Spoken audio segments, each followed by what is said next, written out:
So today we're gonna talk about working out, and since I did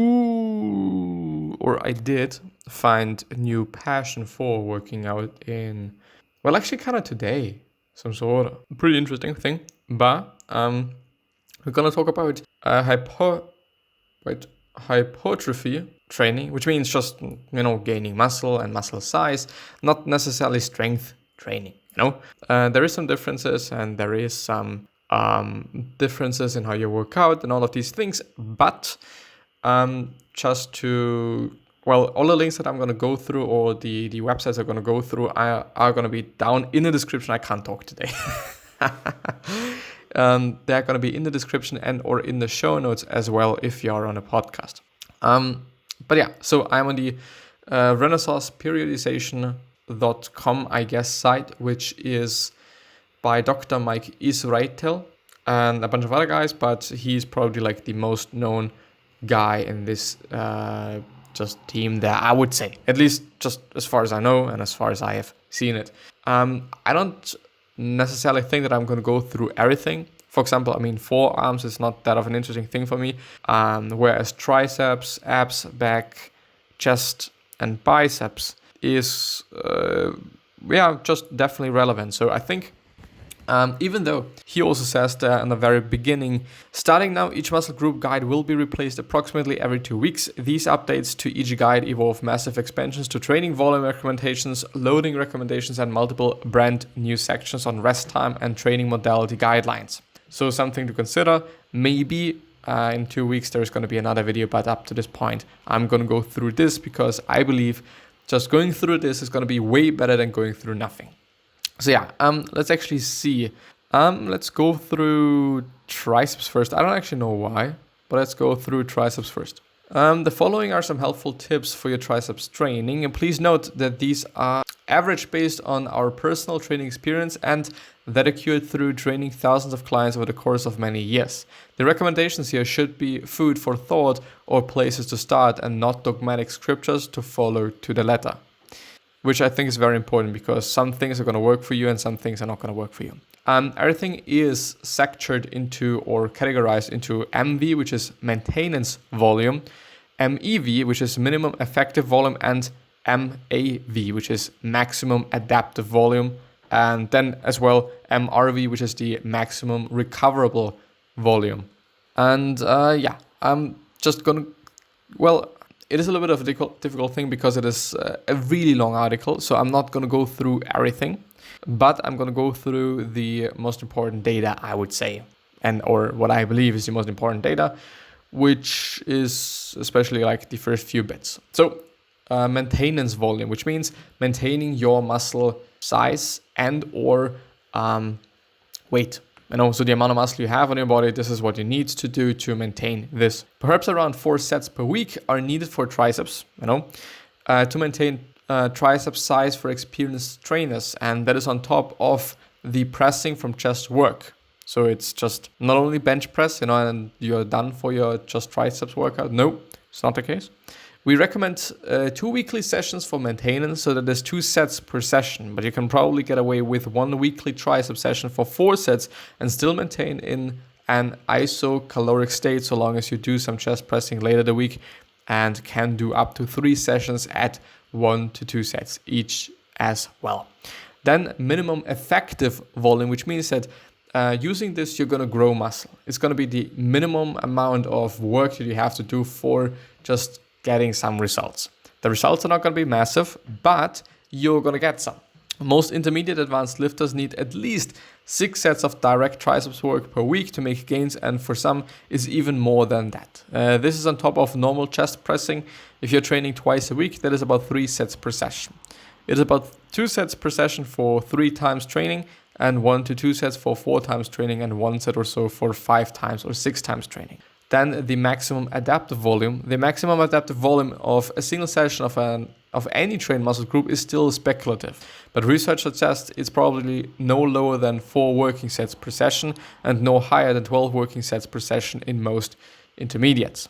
When you design your program and progressions, having lots of sessions with much fewer than 4 working sets per muscle group per week for multiple weeks on end might not be very efficient, and you might benefit from combining a few of these lower volume sessions to get the same volume, but in a few weekly sessions. Also, not exceeding 12 sessions per muscle group for more than a few weeks is probably a good idea. Yeah, just also going way too high with your sessions and or reps and or sets is not going to be good. People have been saying if you just do more than this amount of sets and whatnot, then you can actually lose muscle. Apparently, it is the case that some studies say, okay, this is not the case, kind of. But in the end, you're gaining a lot of fatigue. In the end, you're just, you're collecting fatigue I don't know. And this is not a good thing because you need to be able to work out probably the next day maybe or just day afterwards and whatnot. So yeah, you really also have to be smart about just not doing too much, also because of overtraining syndrome and whatnot. Then the maximum recoverable volume. The MRV depends highly on the number of sessions per week. With 2 sessions, the average intermediate MRV for triceps might be around 16 sets per week. With 3 sessions, it's closer to 20 sets per week. With 4 sessions, it is around 25 sets. And with 5 or 6 sessions, it might be as high as 30 sets per week in many cases. A big factor in triceps MRV is the interaction between chest pressing and triceps work. If you're doing a lot of chest pressing with close grip variations, your triceps MRV will be much lower than if your chest work is more fly heavy, wider grip, or just lower in volume in general. Also, some triceps exercises are more fatiguing than others, especially to joint recovery and blah, blah, blah, blah, blah.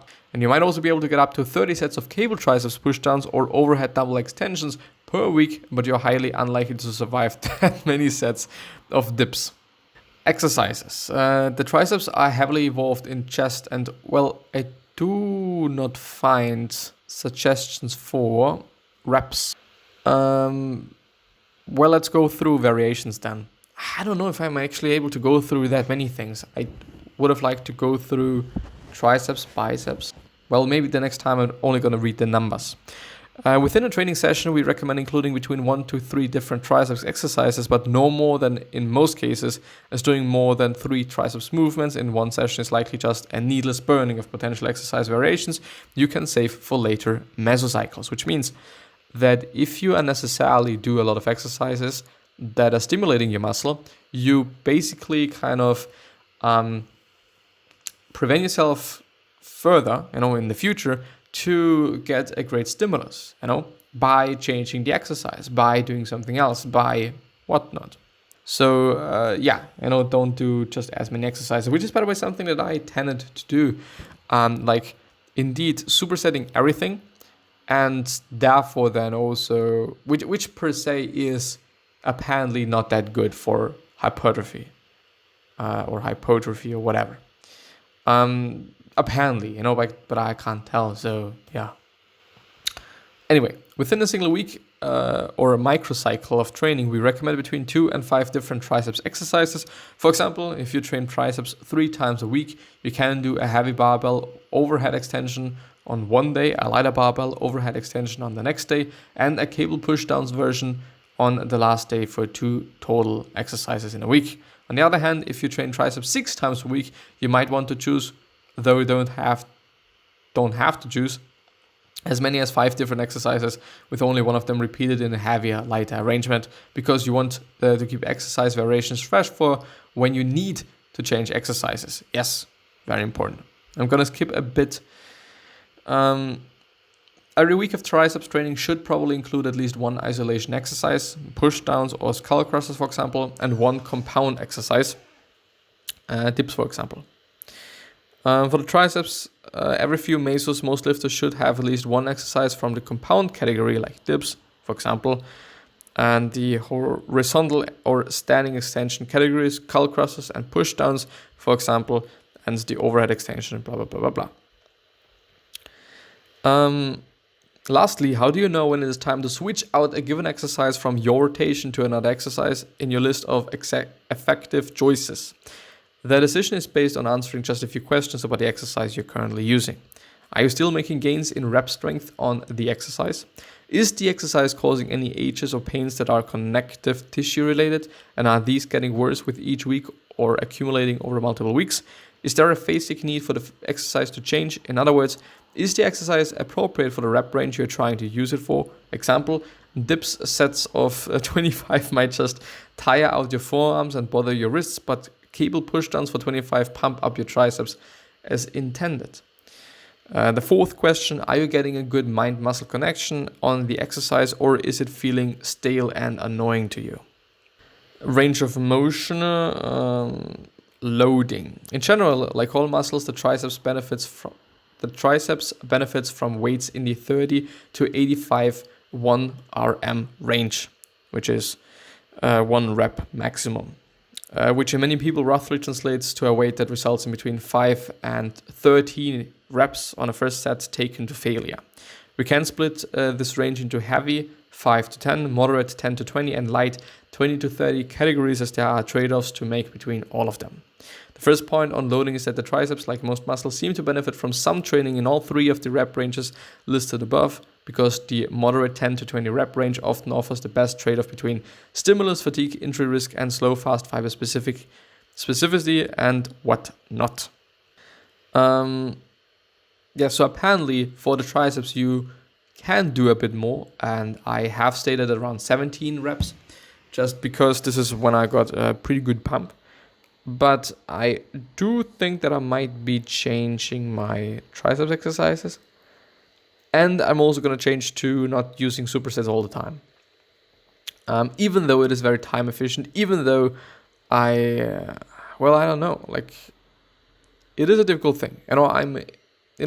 Working out wise, I'm in a very special place, because I do think that progressive overload, which means actually progressing in weight, in reps, in sets, in whatever, is the most important thing you can do, or you should be doing, because if you don't do that, you end up like me and kind of doing the exact same thing just all the time and not really progressing, which is, which you can actually see when you have a look at your body then.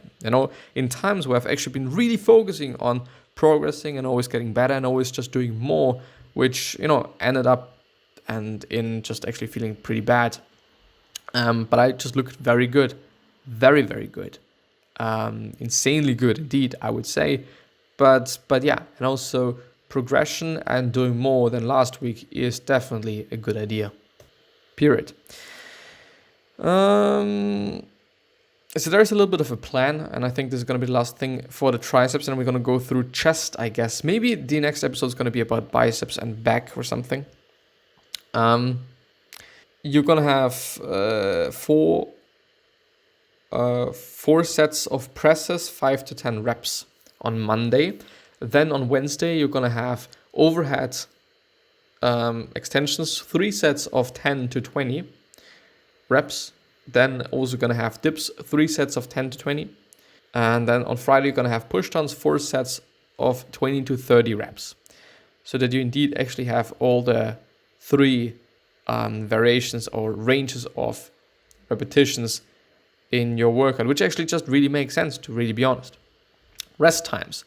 When determining how long to rest between any 2 sets in training, our goal is for enough rest to be taken such that the next set is at least close to maximally productive. How can we ensure this? By answering 4 basic questions about our recovery status. First, has the target muscle locally recovered enough to do at least 5 reps on the next set? Because everything beneath 5 reps is just not good for hypertrophy. It's going to be good for strength, it's going to be good for working out and whatnot, and health and whatnot, but it's not going to be good for hypertrophy or hypertrophy. I actually don't know. Second, has the nervous system recovered enough to remove it as a limiting factor to target muscle performance? Third, has the cardiorespiratory system recovered enough to remove it as a limiting factor to target muscle performance? Fourth, have synergist muscles in the exercise being performed recovered enough to remove them as a limiting factor to target muscle performance? Which means, at least I guess, if you work out your chest and you're doing push-ups, it's a chest exercise, but your triceps is also going to be fatiguing. So is your triceps well rested or enough rested so you can do another set of this chest exercise? Frequency growth last 7 days. I always say like just go for 2 to 3 times per week. It's always a good thing. And yeah, this is some triceps, I'm not gonna lie. This definitely is some triceps. Periodization. There are a few relevant timescales in periodization. The repetition 1 to 9 seconds. I see. Which, by the way, I think is one of the most important things I've seen in very recent days, that you should really not do it fast. Especially some, like the chest, at my point of view, does really benefit from slower repetitions. So the repetition should be 1 to 9 seconds. The set, well, maybe I should actually only go through the last bit there. Anyway, the set should be 5 to 30 repetitions. The exercises should be 1 to 5 sets. The sessions 2 to 6 exercises, and the days 1 or 0 to 2 sessions. Or you should only work it out 2 days a week, I guess. The microcycle, usually 1 week of training, and the mesocycle 3 to 12 weeks. The block 1 to 4 mesocycles, and the macrocycle 1 to 4 blocks. And yeah, this is indeed highly scientific exercising there, but when it works, it's an amazing thing. But now let's go through the chest, and I do believe that I'm just actually gonna head right back to, well, the problem is there's no such thing as this other thing there, range of motion, but it's not that of a long article. So frequency 1.5 to 3 times per week. The maximum adaptive volume, which is kind of the only thing that you should kind of be going for, unless you're just really trying to be effective, then you could also be going for the MEV. But yeah, so most people respond to best between 12 to 20 weekly sets on average, which means when we just calculate that, if you're having like 2 days of working out, then, or 2 days of working out your chest, then you're gonna have 10 sets there. If it is 3 days, like it is for me, then I do have 6 sets. But the thing is, counting those sets is not that easy, I would say, because I'm not gonna do one chest exercise, which means that, okay, I'm probably gonna have 2 chest exercises, and these 2 chest exercises gonna be 3 sets then, a little bit more even. Or I'm gonna do 4 exercises or 3 exercises, then I'm gonna have 2 sets apparently. But yeah, I wouldn't be that low. I wouldn't go for just that. Intensity. Individuals report quite a range of successful loading schemes for the chest, with some getting great use of super light and metabolite rep ranges, and others going up to heavy sets of 5 to 8 reps per set. Though you should train your chest through a variety of rep ranges in general, what I've seen work best is training in the 8 to 12 rep range. Much heavier, and the kinds of volumes need that to really stimulate growth are made unlikely by the joint stress and injury, blah, blah, blah, blah, blah. The thing is, I would actually say that if you stay in this 8 to 12 rep range, you're always gonna be in quite a good range, really quite always. Range of motion. The chest is designed to be stretched under load, and it gets most of its damage and much of its growth stimulus from such motions. So if you're training your chest and not taking presses as low as they can go to the chest for barbells and to deeper than the chest by going outside of your shoulders for dumbbells, you're missing out on chest growth. In fact, by lifting heavier weights than needed when avoiding full range of motion, you tax the shoulder and elbow joints more and get hurt more often. Special metabolite techniques. The chest does well with drop sets and giant sets, but isolation pre-exhaust is what really does the trick. Pick a chest isolation move and use your 12 or 20 RM. Crank out a set several shy from failure, and then immediately switch to compound press. Supersetting cable flies to wide grip push-ups or dumbbell flies to dumbbell presses are cool versions to try, but nothing will beat your creativity. The thing is, in a very recent video, he said that for bench presses, for example, it's not a good idea to superset them. But I do think, he said it there. So yeah, A special note. A cool way to design your chest workout is to use the isolation sandwich. We know that isolation moves work great, but they can't overload with high forces safely, quite like compounds. This fact alone would lead us to place isolation only after compound presses, but on the other hand, pre-exhausting the chest with isolation lets the other pushing muscles really make chest the limiting factor and try it to the bone. So what is the best way to go? Isolation before or after compounds? Both. Start with a heavy compound movement for a couple of sets, usually barbells, and then move on to a chest isolation movement once you have done your heavy barbell work. After that, use machines or dumbbells to train, blah, blah, blah, blah, blah. But I do think, I really love supersets.